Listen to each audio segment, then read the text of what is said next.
When we, as the majority of North Americans, think of living well, we often think of the house on the hill with the pool, the maid, and a nice car. We live in the land of opportunity. We are rarely satisfied, and we can always find something more that we want. But what about the rest of the world? What does it mean to live well in Africa, where most people suffer from malnutrition and undernutrition? Or Asia, where there's a large problem with individuals lacking vitamin A and then going blind? In a world where 1 in 3 people develop wrong because they're missing 1 or 2 elements from their diet, in that world, what does it mean to live well? We rarely know anyone who falls into these categories. It's not in our backyard, and we want more. We are using more and more of our world's resources, depleting as we go. We want to live well, but in doing so, we are stepping on the heads and crushing the corpses of those who aren't in our backyard.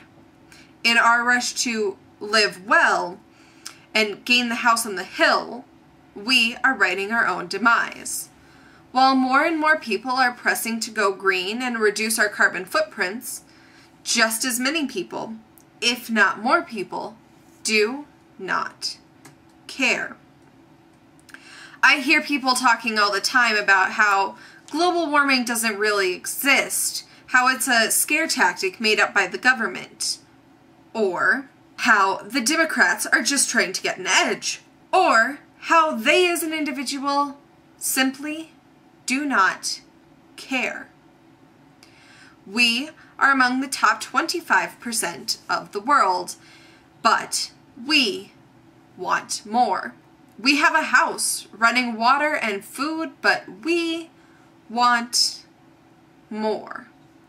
We selfishly want more where most of the world has $1 or $2 American dollars to live off of a day, if they are lucky to have that. What does it mean to live well? In 1991, we thought we knew all there was to build and sustain a biosphere. We tried, and we failed. Still, we did not slow our depletion of our biosphere, Earth. Scientists tell us the numbers and the figures and how our depletion rates are affecting the carrying capacity of the world, but we still want more. We still fight for the house on the hill. But what does it mean to live well? How can we look at the starving and the malnourished and say, I want the house on the hill? How can we say, cut down the trees so I can have my house on the hill? So what about the CO2? How can we say, build a concrete jungle? We have farmland when there are so many people who are starving. How can we say, I don't live well enough?